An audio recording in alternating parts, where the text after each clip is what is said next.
헤롯 왕이 손을 뻗쳐서 교회에 속한 몇몇 사람을 해하였다. 그는 먼저 요한과 형제간인 야고보를 칼로 죽였다. 헤롯은 유대 사람들이 이 일을 기뻐하는 것을 보고 이제는 베드로까지 잡으려고 하였다. 때는 무교절 기간이었다. 그는 베드로도 잡아서 감옥에 가두고 4명으로 짠 경비병 4패에게 맡겨서 지키게 하였다. 유월절이 지나면 백성들 앞에 그를 끌어낼 속셈이었다.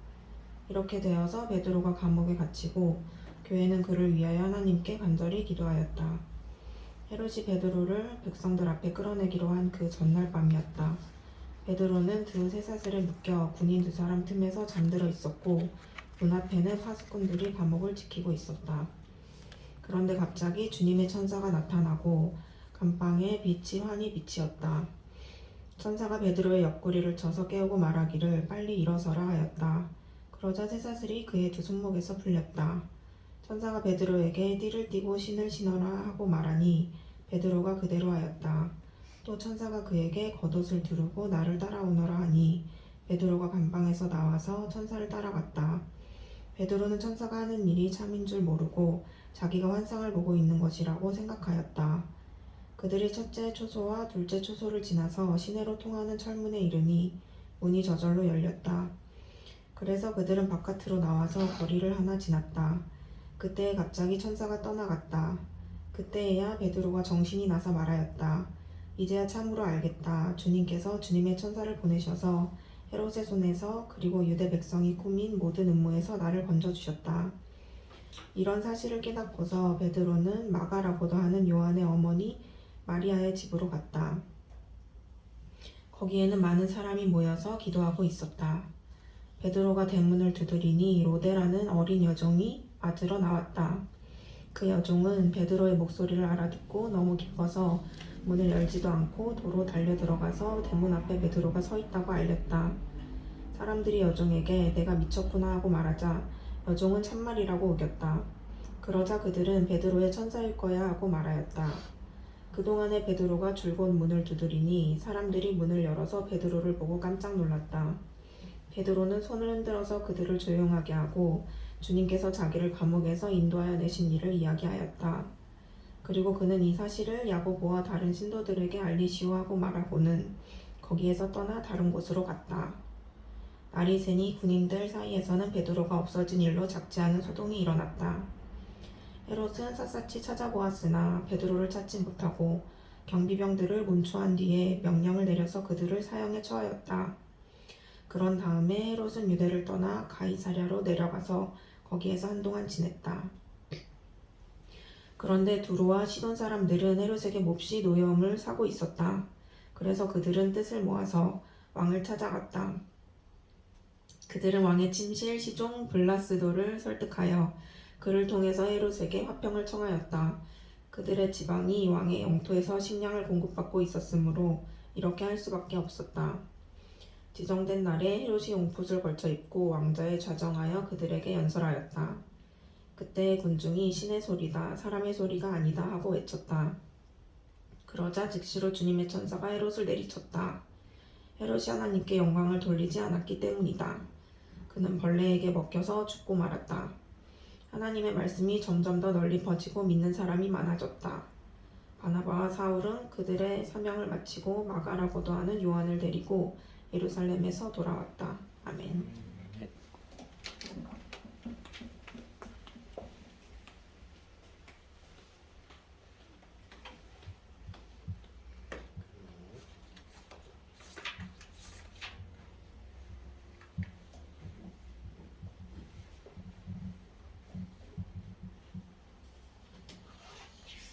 사도행전 12장 야고보의 순교, 베드로의 극적 탈옥, 헤롯 아그리빠 왕입니다.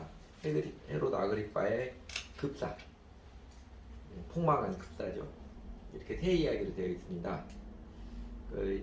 야고보, 베드로, 헤롯 이야기가 각각 별개의 이야기가 아니고 같은 시간, 같은 공간에 살면서 좋게든 나쁘게든 서로 얽힌 가운데 살아가면서 궁극적으로는 하나님께서 다스리심을 증거해주고 그 하나님의 다스림에 따라서 각 사람의 인생과 운명이 이 결정됨을 증거해주는 본문입니다.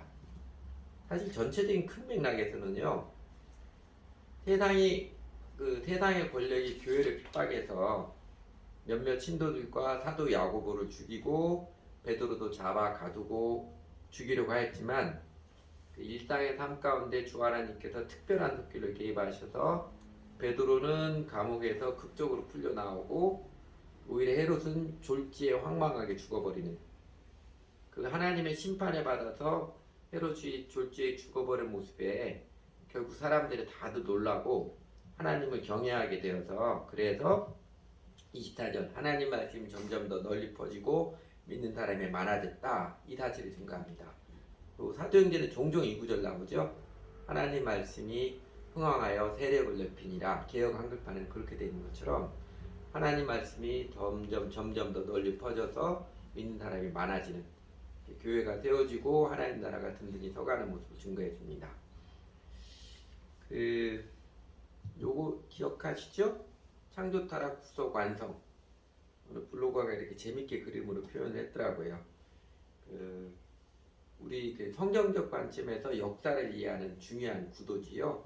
하나님이 선하게 만드셨는데 인간이 하나님을 거역한 죄가 모든 것을 다 망가뜨렸다가 죽게 했다가 예수님께서 십자가 부활로 이루신 구속으로 말미암아 다시 새 생명이 시작되었고 성령님께서 예수님의 구속의 생명과 은혜의 능력들을 창조 지평 타락의 지평까지 완전하게 회복시키고 더 완성시키시는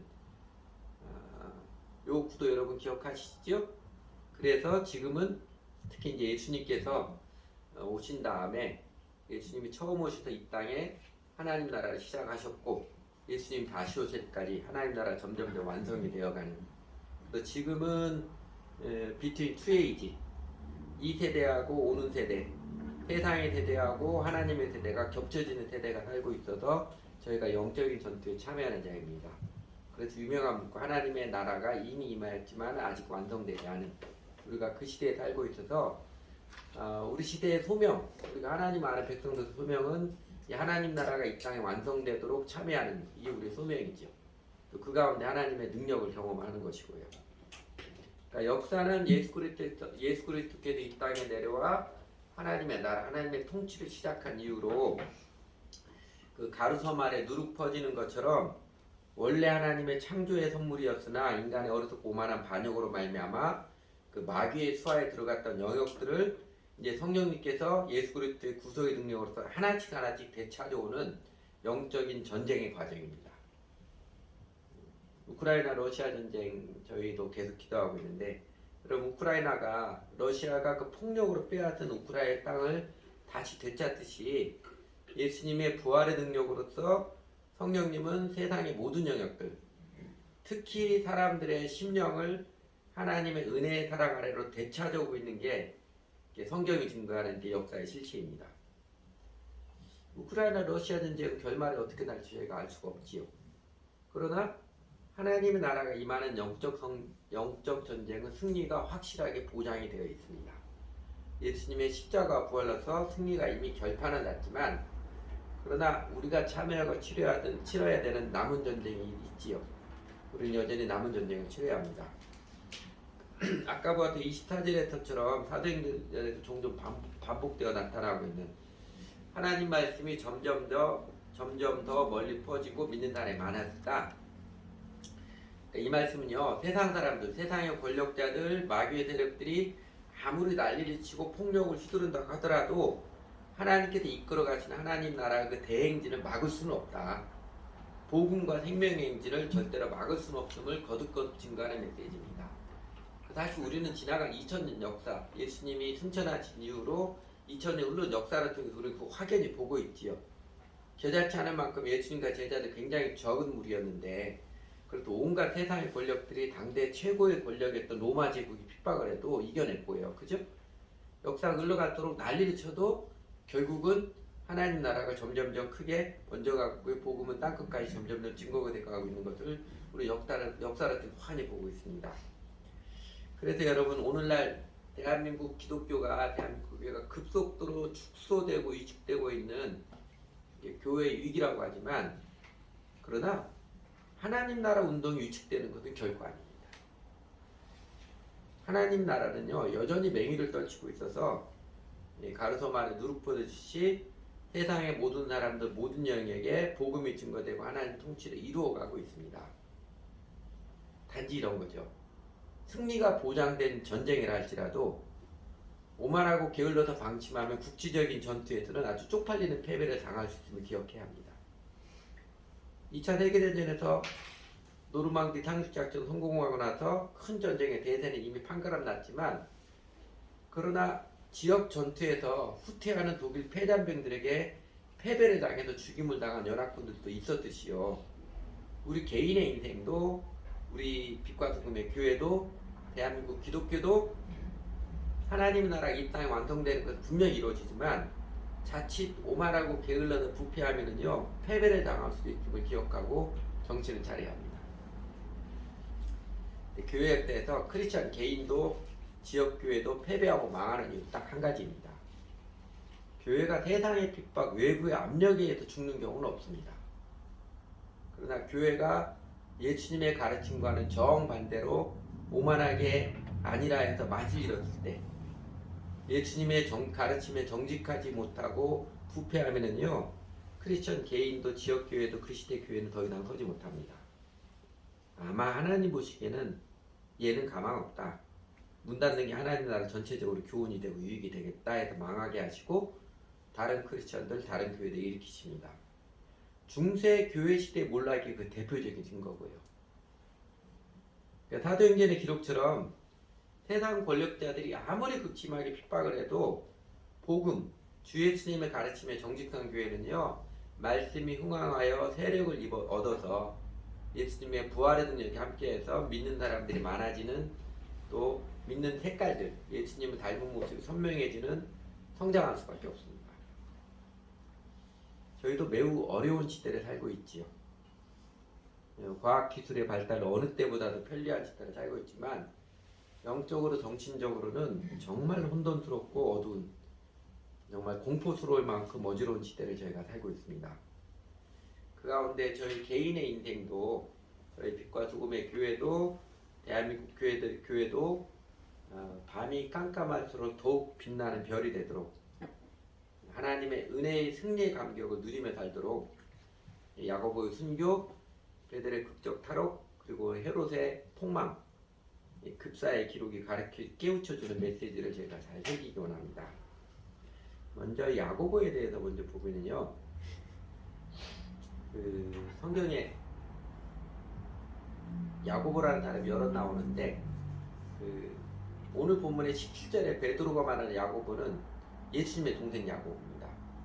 이 2절에 이야기했던 야고보는 예수님의 동생 야고보가 아니고 순교하신 야고보, 사도 야고보라고 부릅니다. 예수님의 수제자 삼총사가 3명이 있었잖아요. 베드로, 요한, 야고보. 그 셋 중에 한 사람입니다. 요한의 친형이에요. 친형이고 그게 사도 야고보죠. 요새 우리나라 사람들도 스페인의 그 산티아고 순례를 꽤 많이 가더라고요. 어떤 사람이 가서는 묵상을 하는 게 우리나라 사람들은 빨리 순례 가기를 경쟁한다고 그러는데 산티아고 사도 야고보의 스페인어입니다. 스페인어로 산티아고 사도 야고보라는 뜻입니다. 그러니까 사도 야고보는 스페인에서 선교했고 AD 44년경에 예루살렘으로 돌아왔다가 헤롯 아그리파에 의해서 헤롯의 그 악한 정치적 술수에 의해서 그만 졸지에 순교를 당하였습니다. 그러니까 헤롯이 이 바닥에 떨어진 유대인들의 민심을 좀 회복하려고 민심이 더 나쁘면 로마 황제로부터 자기 잘리거든요.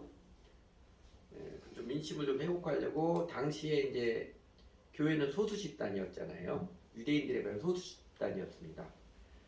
그래서 다수 유대인들에게는 여전히 밀당이고 아주 증오의 대상이었던 크리스천 교회, 기독교 교회를 박해를 가한 것입니다. 그 유대인들의 다수 유대인들의 민심을 얻으려고.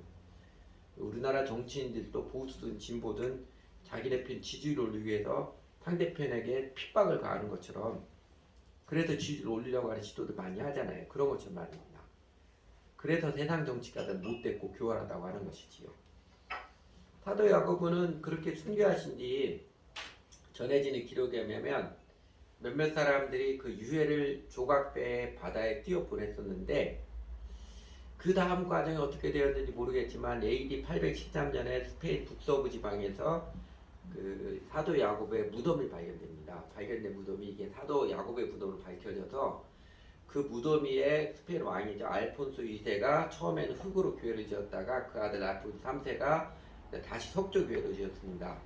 그 무덤과 그 교회를 중심으로 해서 도시가 형성되었고 그 도시가 산티아고입니다. 그리고 997년에 이슬람 침공으로 그 무덤을 제외한 도시 전체가 완전히 파괴되었는데 1028년에 이제 알폰소 6세에 의해서 지금은 세계 문화유적으로 남아있는 그 대성당 로마네스코 양식의 고등 양식의 특징을 가미한 대성당을 지었습니다. 여러 번 국으로 개보를 했는데 이게 산티아고 대성당입니다. 그리고 이 대성당 안에 야고보의 유해를 모시고 있는 석관이 있어요. 그리고 이제 산티아고 도시에 이후로도 기념비가 될 만한 건축물들이 도시 곳곳에 남아 있습니다. 그래서 그 도시 이름을 지금은 산티아고 데 콤포스텔라라고 그러죠. 산티아고는 사도 야고보라는 이름이고 콤포스텔라는 별들의 들판이라는 이름입니다. 카톨릭 신자에게는 예루살렘, 로마와 함께 3대 성지로 꼽히는 도시가 이 산티아고 데 콤포스텔라입니다. 그래서 산티아고에서 프랑스 국경 도시인 생장 피에르, 세인트 장 피에르 신부라고 프랑스 사람들 제일 존경하는 신부가 장 피에르 신부입니다. 그 세인트 장 피에르 항구라는 뜻이에요. 생장 피에르가. 그래서 산티아고에서 생장 피에르까지 순례의 길을 이제 산티아고 순례길 그렇게 부릅니다. 근데 여러분도 기회가 되면 산티아고 순례길 한번 가보는 것도 좋을 것 같아요. 열심히라도 돈 잘 저축을 해 모아가지고 한번 가보는 것도. 스페인 산티아고 그 데콤포스텔라 도시 한번 그 여러 유적들 보면 괜찮을 것 같아요. 꼭 가야겠다는 게 아니지만 저도 나중에 기회가 되면 한번 가보려고 생각을 하고 있습니다. 근데 여러분 표면적으로 보면 야고보의 좀 참 허망한 죽음이지요. 그냥 세상 정치가들의 술수에 그냥 당해버리는 허망하게 죽음. 이런 표현은 써도 될지 모르겠지만 정말 개죽음 같아요. 근데 여러분 세상 권력에 의존하지 않는 교회는요 때로 이처럼 비참하고 허망하게 슬픈 일을 겪기도 합니다. 그러나 제가 잠깐 소개했던 것처럼 사도 야고보 12사도 중에 최초로 순교한 그러니까 졸지의 세상 권력자의 정치 술수의 희생양이 되었지만 그 이름은 하늘나라에서 뿐만 아니라 세상 역사에서도 이렇게 길이길이 빛나는 영원한 이름이 되었습니다. 하늘나라에서 하나님께서 더 많이 갚아주셨겠지요. 그리고 헤롯 야고보를 죽이고 나자 여론조사 지지율이 자기가 오르잖아요.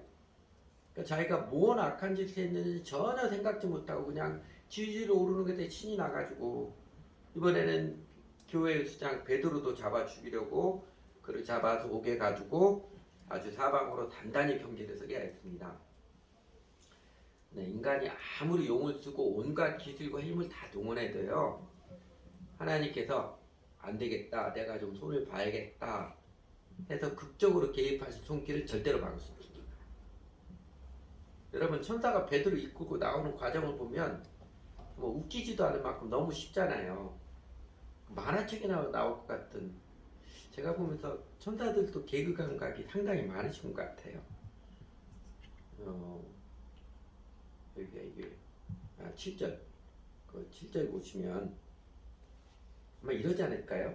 보면은 베드로 옆구리를 쳐서 깨우고 말했다고 그러는데 보통 여러분 누워서 자고 있다면 옆구리 칠 때 뭘로 깨우나요? 발로 툭툭 치잖아요. 베드로 씨 빨리 일어나세요. 발로 툭툭 치지 않았을까 싶어요.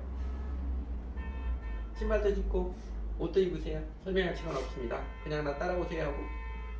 베드로는 어리둥절하죠. 이게 꿈인지 생시인지 분간도 안 되는데 천사는 아주 여유만만 유유자적하면서 감옥을 나오고 철문도 수르르 열리고 시내거리에 베드로에 툭 남겨놓고 아무 말 없이 떠나가 버렸어요. 훌쩍 떠나가 버렸어요.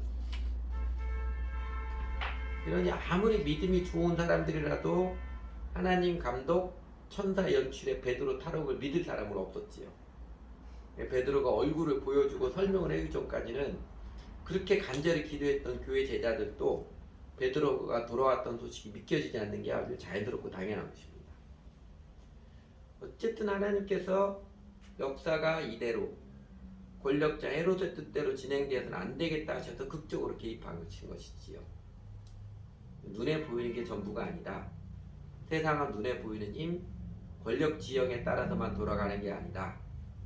분명히 하나님의 통치가 있다. 확실하게 보여주셨습니다. 그리고 이제 헤롯의 죽음, 이 뒷부분인데, 두로와 시돈 사람들, 유대 저 북쪽, 갈릴리 저 북쪽에 있는 도시들이잖아요. 이 사람들은 먹고 사는 것이 그 왕의 형태로 나오는 식량에 의존하고 있었습니다. 그런데 헤롯이 이들에 대해서 몹시 노여하니까 식량을 안 주게 생겼거든요. 그래서 헤롯에게 찾아가서 아주 아부할 수밖에 없는 사람이죠. 자기 도시의 사람들 먹고 살려면 헤롯에게 머리 조아리고 굳힌 수밖에 없는 사람이고 살기 위해서 그렇게 했습니다. 그런데 그러니까 헤롯이 연설할 때 신의 소리다 사람의 소리가 아니다 막 이렇게 벌거벗은 임금님 추악하서 추악을 했는데 헤롯이 오만이 하늘을 찌르다가 이번에는 하나님의 천사가 한 방에 날려버렸지요. 전해지는 이야기로는요, 헤롯이 연설하고 딱 5일 후에 복통으로 사망했다고 합니다. 그 복통으로 사망한 원인은 그 기생충 중에 하나인 촌충 때문이라고 합니다. 지금은 촌충을 앓는 사람은 거의 없는데 우리나라도 예전에 6.25 집회 이럴 때는요, 촌충은 사람을 죽이게 합니다. 촌충이 있으면 좀 징그러운 회충인데 엄청나게 길고 그랬다고 합니다. 허망하게 죽었고 오만하게 짝이 없고 두려운 줄 모르고 서슴없이 폭력을 이끌은 이 악인 헤롯을요, 주님의 천사가 아주 속 시원하게 통쾌하게 한 방에 날려보내버렸던 것이죠. 이렇게 야고보의 순교, 베드로의 이제 드라마틱한 탈옥, 그다음에 헤롯의 급사, 오늘 사도행전 12장 이야기인데 이 세 장면에가 공통적으로 중개해 주는 게 하나 있습니다. 제가 보기에는 그거 같아요. 일상의 생활, 흘러가는 인간의 역사에 하나님께서 직접적이고 극적으로 개입하신 손길입니다. 초자연적인 개입을 하셨지요. 그거를 증거하고 있습니다. 그러니까 보통은 하나님께서 정하신 질서에 따라서 자연스럽게 흘러가는 게 인생이고 역사인데 가끔은 하나님께서 이렇게 특별한 손길로 때로는 초자연적인 손길로 개입하신 손길이 있습니다. 그 손길이 베드로처럼 구원의 감격으로 나타날 수도 있고 헤로데게처럼 무서운 심판으로 나타날 수도 있습니다. 그러니까 역사를 다스리신 하나님의 방식이 자연 법칙에 따라서 움직이는 닫힌 세계관도 아니고 또 아무런 보편적 질서도 없는 그냥 혼동상태인 케이오스죠. 자유방임의 그런 세계관도 아닙니다. 인생의 많은 행복, 역사의 많은 진행은요, 심는 대로 거두리라 와 같이 질서에 충실합니다. 그러나 예외도 있는 보편적 질서를 뛰어넘는 초자연적 개입도 있는 열려있는 과정입니다. 영어로 오픈 앤 신시어라고 그러죠. 열려있지만 하나님 질서에 충실합시다. 그러니까 오늘 본문 사도행전 12장에서도 그 인간과 세상을 다스리는 하나님, 결국은 하나님의 나라를 위하여서 완성을 위하여서 질서 있지만 열려있는 방식으로 이끌어 가신 하나님이심을 기억한다면요, 그러면 우리는 어떻게 살 것인가? 프레이스 셰퍼 박사님이 쓴 세계관 책 제목이죠. 하나님께서 이렇게 오픈앤 신시어로 세상을 다스리고 통치하시는데 그러면 우리는 어떻게 살 것인가? 몇 가지 중요한 메시지를 확인할 수 있습니다. 열려진 질서의 통치에 하나님 통치에서 우리는 어떻게 살 것인가? 첫째는요, 하나님의 질서, 다르게 말하면 상식을 존중하되 하나님의 개입에 겸손하게 열린 마음으로 살아가십시오. 제가 달라 이렇게 했더니 40주 하니까 이렇게 글자가 넘어가가지고 짧게 명쾌하게 했습니다. 오늘 그 사도행전 12장 이런 본문 대하면요. 순진한 사람들은 하나님의 천사들이 베드로 이렇게 극적으로 구실하니까 나도 하나님께서 극적으로 도와주셔서 로또 당첨되고 투자 대박을 이끌어 주지 않을까. 착각하지 마시기 바랍니다. 그렇게 착각해서는 안 됩니다. 무식한 목사들이 가끔 그렇게 주장을 하는데 그렇게 착각하면 안 됩니다. 그냥 믿음으로 산다고 보편적인 상식, 과학이 밝혀낸 순리 여러분 무시하지 마시기 바랍니다. 열심히 공부하며 열심히 일하는 자가 열매를 거두는 게 당연한 거예요. 공부도 안 하고 일도 안 하면서 그냥 기도하고 하나님께 막 기도도 다 신실하게 하지도 않아요. 막 일 발등에 불 떨어지면 철야기도 하듯이 그냥 급하게 막 기도하면서 하나님이 기적 베풀이 바라는 그거 넌센스입니다. 달란트 비유의 못된 종처럼 우리 이번 주간에 달란트 비유 퀴즈 봤잖아요. 게을러 터져가지고 놀기만 하고 엉뚱한 곳에 시간 낭비하면서 엉뚱한 짓만 하면서 잘 먹고 잘 살기 바라는 것은요 악한 칙보입니다. 예수님의 심판을 받는 미련한 일입니다. 자연과학적으로 뿐만 아니라 사회학적인 질서, 인간관계에서 학문이 밝혀준 상식, 그거 매우 중요합니다.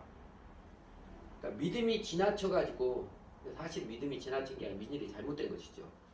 상식도 무시하는 오만에 치우치면 결국 그 열매를 거둘 수밖에 없습니다.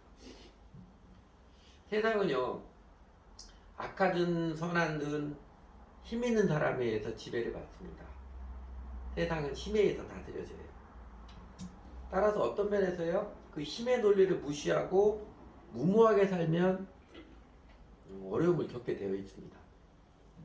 그래서 여러분 사도 바울도 뭐라고 보내요 교회에게 로마서 13장 1절에서 위에 있는 권세들을 굴복하라. 그래야 네가 평온하게 산다고 그러지요. 또 디모데 전서에서도 권세자들과 왕들을 위해서 기도하라. 네가 단정하고 평안하게 살기 위해서 그러라고 그러지요. 그런데 세상을 지배하는 힘 이런 면도 생각을 해야죠. 한때 세상을 정복했던 제일 힘센 사람이었던 영웅 나폴레옹. 그 알프스를 넘어서 세상을 정복한 사람이라고 상징된 나폴레옹이 이렇게 말했습니다. 뭐가 세상에서 제일 큰 힘이 무엇이냐고 했을 때 나폴레옹도 이렇게 말했어요. 세상을 다스리는 제일 큰 힘은 사랑입니다. 세상을 지배하는 힘에서도 제일 큰 것은 사실 사랑입니다. 폭력은 순간을 다스리나 사랑은 영혼을 다스립니다. 이런 측면도 생각을 해야지요. 위에 있는 권세들에게 굴복하라 사도 바울도 권하는데 더 위에 있는 권세에 순복하기 위해서 하나님께 순종하기 위해서 세상 권력자에게 아니오라고 말해야 할 때가 있습니다. 세상 권력자들의 명령을 거부해야 될 때가 있고 아니오라고 잘못입니다 말해야 할 때가 있습니다. 당연히 그때는요 나중에 하나님께서 부활의 능력으로 갚아주실 것을 믿고 내가 고난을 받을 것을 잘못하다가 순교를 당할 것도 기꺼이 각오해야 합니다. 그러나 여러분 아무 때나 반항적이고 아무 때나 비판적이고 그냥 내 잘난 척하려고 아무 때나 누구에게나 치받으며 살지를 마시기 바랍니다. 그러면 고생해요.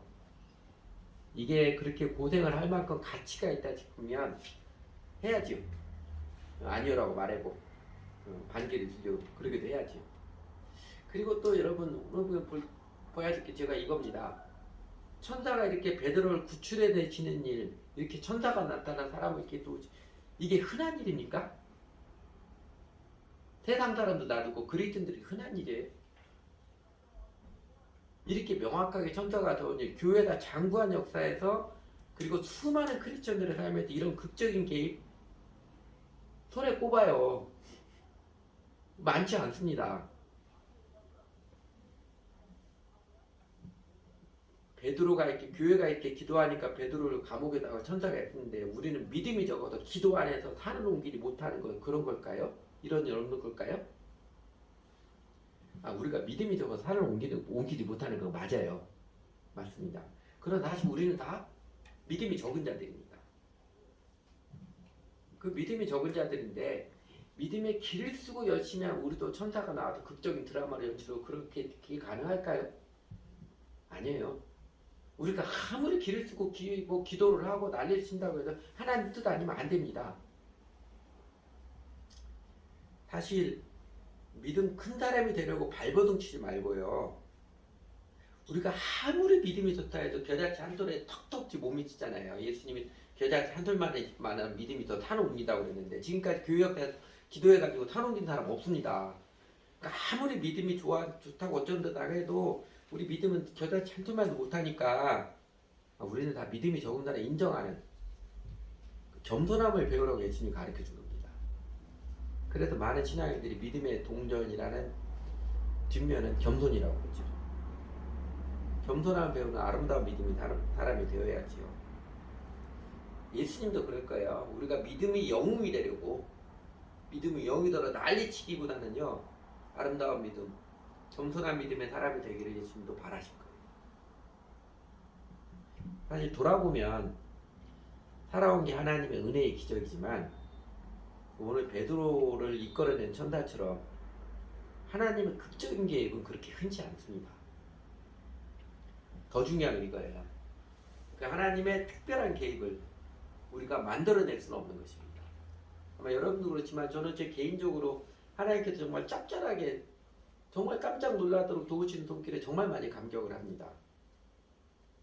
그러나 여러분도 그런 경우 있지요. 베드로처럼 이렇게 극적인 모습이 아니더라도 하나님 기가 막히게 기도를 들어주시고 그쪽으로 도와주신 손길에 우리는 감격하잖아요. 그런데요, 하나님의 특별한 계획을 우리가 만들어낼 수는 없는 것입니다. 그러니까 우연에 투자할 수 없는 것이고 기적에 목숨 걸지 마시기 바랍니다. 오늘 본문 얼핏 보면 다들 베드로가 천사들에게 극적으로 구출된 것만 이렇게 눈에 보이는데 여러분 이런 장면도 눈여겨봐야 됩니다. 그 17절에요. 베드로는 손을 흔들어도 그들을 조용하게 하고 사람들에게 들킬까봐 이웃 사람들에게 주님께서 자기를 감옥에 딘던내시 이야기했다. 그리고 그는 이 사실을 야고보, 이 야고보는 예수님의 동생 야고보입니다. 순교한 사도 야고보 아니고요. 다른 친도들에게 알리시하고 말하고는 거기에서 떠나 다른 곳으로 갔다는데 베드로는 거기서 다른 곳으로 피신 갔다. 이런 뜻이에요. 왜냐하면 그 다음에 보면 헤롯이 대대적으로 수색을 하잖아요. 알았죠? 자연적으로 사회가 어떻게 돌아가는지 권력도 어떻게 아니까 날이 되면 장안이 난리가서 군인들이 대대적으로 수색을 하게 뻔하니까 피신 갔습니다. 보편적인 사회적인 원리에 따라 피신 갔어요. 이번에도 하나님의 천사들이 나타나서 군인들의 눈을 다 멀게 할 거다. 괜찮다. 나 그냥 여기서 찬송하고 기도하고 드렸다. 만용 부리지 않았습니다. 하나님이 정하신 사회 질서, 사람들의 심리, 사회 현상, 상식적인 대응을 했습니다. 그리고 그렇게 과학적 상식적 시대에 따라 살아가되 하나님의 초자연적인 계획에 열린 마음으로 겸손하게 살아가는 모습이 어떤 모습이에요? 베드로를 위해서 교회가 기도하는 모습. 물론 베드로도 감옥에서 기도했겠죠. 바로 기도하며 사는 사람, 기도의 삶입니다. 헤롯이 야고보를 죽인 이후에 베드로도 가두고 죽이려고 하자 교회는 기도하지요. 세상 힘으로는 권력자 헤롯도 당할 수가 없습니다. 야고보처럼 정말로 베드로도 헤롯이 죽인다면요 죽을 수밖에 없는 게 믿는 사람들이에요. 그러나 교회는 기도합니다. 기도 하나님 능력을 우리 마음대로 끌어당기는 수단 아니지요. 그거 오해하지 마시기 바랍니다. 기도 하나님 우리 마음대로 끌어당기는 수단이 아닙니다. 하나님께서 이끌어가시는 구체적인 과정 우리는 항상 알 수 없기 때문에 또 하나 하나님께서는 뜻이 계시다면 얼마든지 우리 개인의 인생에도 역사에 개입할 수 있는 분이시기 때문에 우리는 겸손히 기도합니다. 하나님 우리를 살펴주십시오. 기도합니다. 우리 판단으로 안 된다. 해도 안 된다. 그 결론 내리지도 않고 하나님이 꼭 해주실 거다. 무모한 만용도 부리지 않고 겸손히 기도합니다. 사실은 구약성에 나왔던 신앙의 인물들 에스더가 죽으면 죽으리라고 나아갔던 모습도 다니엘 세 친구가 그리 아니하시라도 그 믿음도 그것이지요.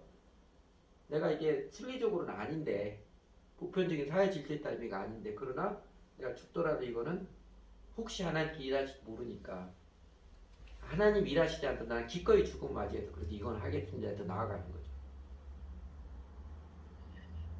정직한 믿음은 겸손한 수용과 함께합니다. 여러분 기도하면서 하십니까? 인생을 어떻게 살 것인가? 인생 상식과 지혜, 교회에서 학교 사회에서도 배우죠. 학교 사회에서 잘 배워서 하나님의 질서를 존중하며 살 때 하나님의 계획에 열린 마음으로 겸손히 기도하며 사시기 바랍니다. 두 번째, 열려진 질서, 다스릴 질서가 우리는 어떻게 살 것인가. 두 번째 원리는요, 하나님 무서운 줄 알고 사십시오. 바꿔 말하면 하나님 경외함으로 사는 게 인생 최고의 길입니다. 예, 전도서 5장 7절 공동번역이 실감있게 번역이 제가 공동번역 인용하겠습니다. 꿈도 많이 꾸고 헛된 일도 하며 말도 많이 하겠지만 하나님 두려운 줄만 알고 살아야 한다. 인생 다 그러잖아요. 꿈도 많이 꾸고 수다도 많이 떨고 그래서 삽질도 헛된 일도 많이 하겠지만 그러나 제일 중요한 것 그런 것들 별 그렇게 중요한 거 아니라는 거예요. 생각보다는 다 그럴 수밖에 없는 건데 그러나 하나님 두려운 줄만 알고 살아야 한다 합니다. 소극적으로는 악을 삼가십시오. 그게 신상에 좋습니다. 헤롯처럼 졸지에 심판을 받아서 폭망하지 않으려면 악을 삼가십시오. 인생 지혜도 잠언이 가르쳐주는 악 크게 세 가지지요. 제일 큰 거 하나고 나머지 세 가지인데 문제의 핵심은 항상 마음의 오만이고 이 오만의 뿌리에서 나오는 세 가지 악의 폭력과 거짓과 게으름입니다. 이게 잡초처럼 찔기게 나오지요. 오늘 본문의 헤롯의 모습을 보여주는 게 오만함과 폭력과 거짓이지요. 그러니까 폭력과 거짓이 나온 게 오만이 하늘을 찌르니까 하나님께서 얘는 안 되겠다 해서 극적으로 초자연적으로 개입하셔서 졸지에 급사하게 했지요.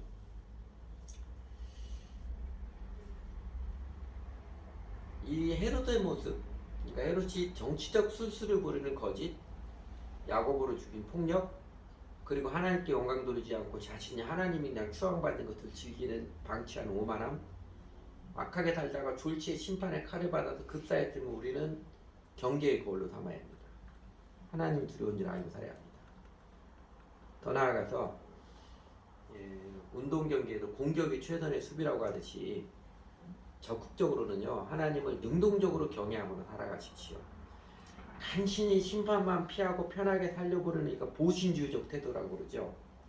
아주 지독히도 이기적인 태도를 벗고서 오히려 적극적으로 주 예수님을 따르고 섬기며 살아가십시오. 베드로처럼 초대교회 제자들처럼 말입니다. 그러면 죄악의 유혹이 악의 유혹에 빠질 틈도 없을 것입니다. 그러니까 하나님을 사랑하며 이웃을 사랑하며 살아가기 헌신하며 열심히 살아가는데 그 사람이 게임하느라 몇 시간 보내고 나중에 후회하고 그럴 시간이 어디 있겠습니까?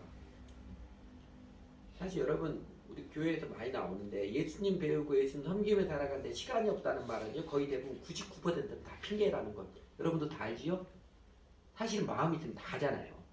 직장생활은 게임이든 교회생활은 마음이 있으면 다 하잖아요. 근데 먼저 하나님 나라를 구하며 살면 이런 것도 있습니다. 먼저 내가 하나님 나라를 구하며 살면 하나님께서 은혜로 내 인생을 책임져 주신 손길이 무엇보다 확실하지만요.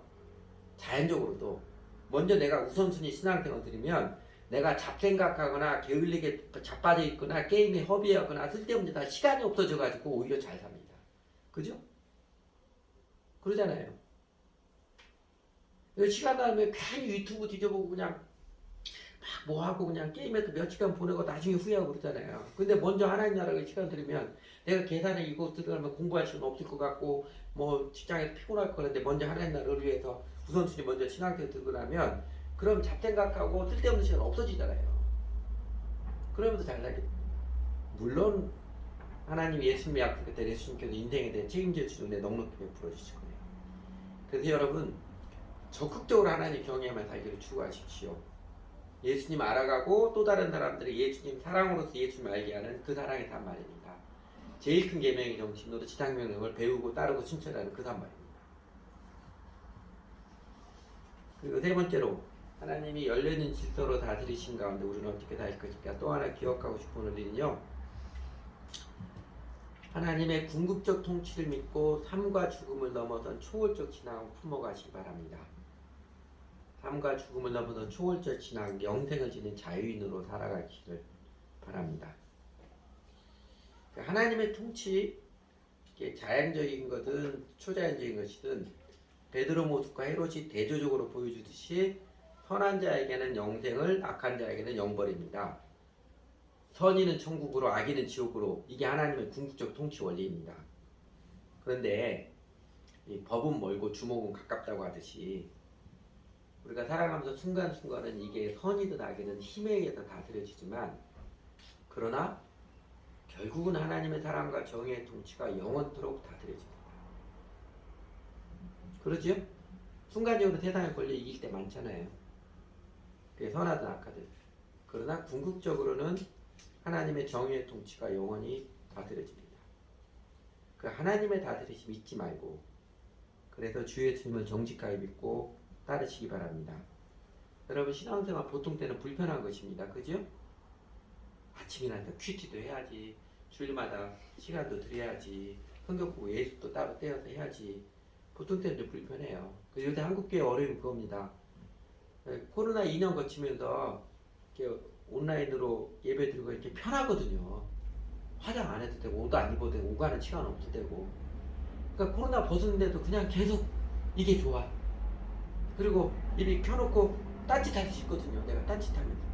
이게 편하니까 그렇게 살아야 만다고 목사들의 고민이 많아요. 왜 그럴까요? 왜 그럴까요? 사실 예수님 주님이 아니기 때문에 그럽니다. 예수님 사랑하는 마음이 적으니까 그래요. 사랑해봐요. 이게 뭐 예배 드리는 건 아니든 뭐든지 사랑하면 뭔 짓을 다 해서라도 온갖 짓을 다 해서 하잖아요. 사랑에 빠지면 피곤함 들어오고 잠도 안 자고 막 데이트하고 막 이러잖아요. 예수님 정말 사랑하고 예수님 정말 나의 주님이면 그 불편함이 불편한 게 아니죠. 기쁜 일이 되죠. 신나고 기쁜 일이죠. 그리고요, 정직한 신앙은 보통 때는 불편하지만 정직한 때는 신앙은 중요한 때 유력을 발휘해요. 결정적일 때 유력을 발휘해요. 우리 이번 주에 보았던 열천의 비유가 가르치듯이 그냥 보통 때 귀찮다고 등불 준비하는 것도 힘들었는데 거기에다 기름까지 준비하려니까 귀찮고 힘들어. 안 했다가 낭패를 당하잖아요. 그런 어리석은 인생 되지 말아야지요. 기름 준비하느라고 조금 더 일해야 되고 조금 더 피곤을 감수하고 수고해야 하듯이 평소에 예수님 바르게 잘 믿느라고 큐티 하느라고 성경 예수 하느라고 교회 얘기도 참여하느라고 많이 피곤하고 해야 돼요. 기꺼이 수고하면 중요할 때 하나님께 갚아주시는 위력을 경험합니다. 그래서 신나는 거죠. 그래서 신나는 거지. 그리고요, 야고보와 베드로 예수님의 삼총사였는데, 수제자 삼총사였는데 똑같은 시대, 똑같은 정치 상황에서 운명이 달라졌잖아요. 표면적으로. 그렇다고 야고보는 뭔가 잘못할 때 일찍 순교하고 베드로는 믿음이 좋아서 극적으로 구원받고 그런 거 아닙니다. 또 거꾸로 야고보가 믿음 진짜 최고로 훌륭하기 때문에 12사도 중에 제일 먼저 순교하고 그런 것도 아니지요. 이럴 수도 있고 저럴 수도 있습니다. 예수님 잘 믿을 때 야고보처럼 일찍 순교할 수도 있고요. 베드로처럼 극적 구출을 경험할 수도 있습니다. 예수님 잘 믿으면 무대 위에 올라갈 수도 있고 무대 뒤에서만 평생 섬길 수도 있습니다. 초대교회 때 로마 황제들이 그리스도를 잡아서 사자밥 원형극장에 사자밥이라 죽게 하잖아요. 그 중에는 아이를 안고 있는 어머니도 있습니다. 이제 사자들 우는 아이가 딱 분위기 아이들도 느껴서 겁에 질린 표정을 할 때 그 어머니가 아이를 꼭 안고 해주는 말이 이랬다고 그러지요. 얘야, 잠시만, 조금만 지나가면 사랑의 주님 우리를 반겨주신다. 잠시만, 조금만 지나가면 사랑의 주님 우리를 안아주신다. 이 땅에 살면서 예수님 잘 믿고 산다고 만사형통해주고 뭐 그런 거 절대로 아니에요. 그거는 기복신앙이고요. 또 이 번영의 복음이라고 잘못된 것이고요. 이럴 수도 있고 저럴 수도 있습니다. 그러나 중요한 건 뭐예요? 이 땅의 삶이 전부가 아니지요. 우리가 눈에 보이는 이 땅의 삶이 전부가 아닙니다. 천국도 있고 지옥도 있습니다. 영원한 세계가 있습니다. 하나님께서 갚아주심이 있습니다. 그래서 어느 인생길을 가든 야고보처럼 일찍 순교하든 12사도 중에 제일 늦게까지 사는 사도 요한 그 사람은 90대까지 살았다고 하니까요. 야고보는 AD 44년에 순교했는데 사도 요한도 순교했다고 하지만 95년에 순교했으니까 그분은 70, 80대 때 교회 목사님으로서 교인들의 사랑을 많이 받으며 지냈습니다. 그런데 어느 길이든 예수님의 제자들이 그에 대해 초연한 것은 삶과 죽음을 넘어선 하나님의 갚아주신 하나님의 궁극적 통치를 알고 있기 때문에 그렇습니다. 저희는 이미 자기 상을 받았느니라 예수님께서 반복해서 가르쳐 주시잖아요. 이 땅에서 상급 받을 수도 있고 이 땅에서는 한 개도 못 받았지만 천국에서 왕창 받을 수도 있고 어떻게든 정직한 신자들에게는 하나님의 구원, 영생의 상급이 확실하게 보장되어 있습니다. 이 땅에서든 천국에서든 아니 더 나아가서 하나님의 상급을 주시든지 말든지 삶과 죽음을 초월한 하나님의 생명, 영생을 주셨으니까 그저 하나님 사랑해서 예수님의 도를 배우고 따르고 즐거워하며 주님을 따르기 위해 섬김이 그 매진하는 인생. 세상에 하나님의 정의가 이루어지고 하나님 사랑이 더 많이 번져갈 수 있도록 예수님을 따르며 섬기기에 매진하는 인생. 그 초월적 신앙을 지닌 여러분 자연이 되시기 바랍니다. 살든지 죽든지 좋으신 하니까 알아서 다 해주시겠지요. 그냥 저는 단지 하나님을 사랑하고 이웃을 사랑하는 인생, 제일 큰 계명의 정신으로 지상명을 따른 사람을 신나게 전심으로 살아갈 것입니다. 이 아름다운 믿음으로 사는 저희들이 되었으면 좋겠습니다. 이 보편적인 상식, 하나님의 질서를 존중하며 살 때 하나님의 개입에 겸손하게 열린 마음으로 살아가십시오. 그래서 기도가 밑바탕이 되어서 여러분 일상에 충실한 삶을 사시기 바랍니다. 꿈도 많이 꾸고 말도 많이 하겠지만 여러분 하나님 무서운 줄만 알고 사십시오. 더 나아가 적극적으로 하나님 경외하는 삶을 살아가 보십시오. 그리고 하나님의 궁극적인 통치, 궁극적으로 선하신 통치를 믿고 이 삶과 죽음을 넘어선 초월적 신앙을 강건하게 세워가서 자유로 살아가는 그 환희를 누리며 사시기 바랍니다. 이게 인생 지고의 행복이고 지선의 영생의 길일 것입니다. 같이 기도하지요.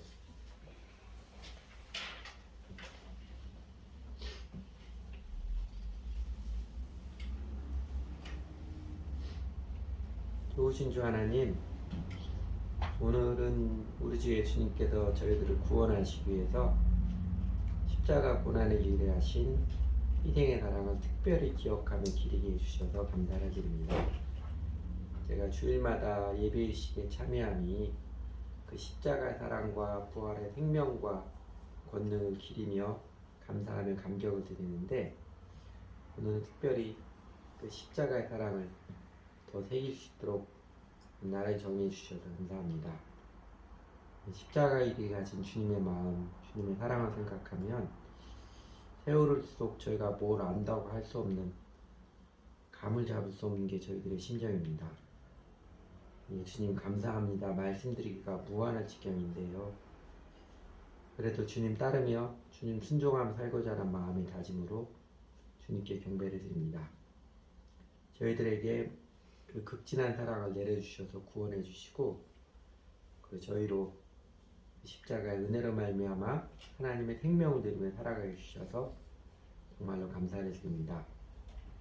주님의 그 하염없이 극진한 사랑 여전히 저희가 다 알지 못하지만 그 사랑을 통해서 형제들을 이웃들을 사랑하며 살고자 하는 마음을 새겨주시고 그 소원을 주셔서 감사를 드립니다. 오늘 그 예수님의 사랑을 먼저 입은 사도 야고보의 순교, 베드로의 고난과 극적 구출의 모습들을 통해서 또 세상 권력자 헤롯을 다스리시는 하나님의 모습을 통해서 저희도 세상 가운데서 예수님의 사랑을 입은 제자로서 어떻게 살아야 하는지 다시 가르쳐 주시고 확인해 주셔서 감사드립니다. 사실 저희가 얼마나 헤롯처럼 권력이 없으니까 헤롯 정도까지는 아니었어도 얼마나 오만한 마음이 저희 안에도 또 하나 들고 있어서 할 수 있다면 다른 사람 힘으로 누르려고 하고 내 자신을 어떻게든 높이려고 발버둥 치고 거짓에 가면 쓰기 잘하였는지 하나님 지금 돌아봐도 참 부끄러울 뿐입니다. 또 저희는 얼마나 쉽게 내 중심의 오만한 판단을 내리고 해서 능력도 없으면서 내 힘으로 다 만들고자 하는 난리를 치거나 하나님을 잘 몰라서 그냥 기적만 일어나길 바라면서 게으름에 덮여 있는지 모릅니다. 그런 저희들을 하나님 다 아시면서도 품어주시고 부드러운 손길로 간섭하여 깨우쳐 주시고 마침내 저희들의 실상을 인정하고 내려놓는 회개의 길로 이끌어 주셔서 감사를 드립니다. 그럴 뿐만 아니라 부활하신 예수께서 그 생명의 은혜를 밝혀 보여주시고 기꺼이 저희들을 책임져 주시는 주인 되어 주셔서 저희가 하나님의 생명, 영생을 알게 하시고 예수님 따르며 살면서 점점 더 실제로 누리며 체험하며 살게 해주셔서 정말 감사드립니다. 하나님 저희들에게 바른 신앙, 정직한 인생의 도를 더욱 밝게 가르쳐 주십시오. 행여나 믿음을 오용해서 하나님의 질서, 상식도 무시하는 안타까운 인간이 되지 않도록 잘 가르쳐 주십시오. 또 내 힘으로 다 대처하고 만들어내야만 할 것 같은 처절한 모습으로 살지 않고 하나님의 특별한 계획에 열려있는 마음, 겸손한 마음으로 늘 기도하며 살도록 저를 붙들어 주시고 연단시켜 주시고 가르쳐 주십시오. 하나님 무서운 줄만은 알고 살고 싶습니다. 더 나아가서 적극적으로 하나님을 경외하는 삶, 주 예수님을 따르는 인생을 살고 싶습니다. 육신의 편리함에 스스로 생각의 두려움에 움츠러들지 않도록 하나님 저희들에게 믿음의 용기를, 사랑의 용기를 더하여 주십시오. 하나님, 저희도 그 사도들의 모습처럼 또 신앙의 선배님들의 모습처럼 삶과 죽음을 초월한 자유인으로 살고 싶습니다. 하나님께서 모든 것을 다 들으시고 또 저에게 최선의 선물로 최선의 삶을 인도하심 있고 이 땅에서 눈에 보이는 삶이 전부가 아님을 안식하여서 살든지 죽든지 어떤 모습의 인생길을 가든다 할지라도 염려와 두려움에 시달리지 않고 예수님을 배우고 전하는 삶, 하나님 나라 하나님 의를 먼저 구하는 삶, 제일 큰 계명의 정신으로 당명으로 따르는 인생을 신나게 살 수 있도록 곧게 살 수 있도록 이끌어 주십시오. 정직한 믿음의 여정 가운데 살아계신 하나님 함께 해주시는 그 은혜의 손길을 경험하고 더욱 소망 가운데 세상이 주는 여러 바람들에도 초연하며 더욱 신나게 저희 자신을 잊어버리고 하나님 은혜를 기뻐하며 주님 온전히 따르며 살도록 이끌어 주십시오. 예수님 이름으로 기도드렸습니다. 아멘.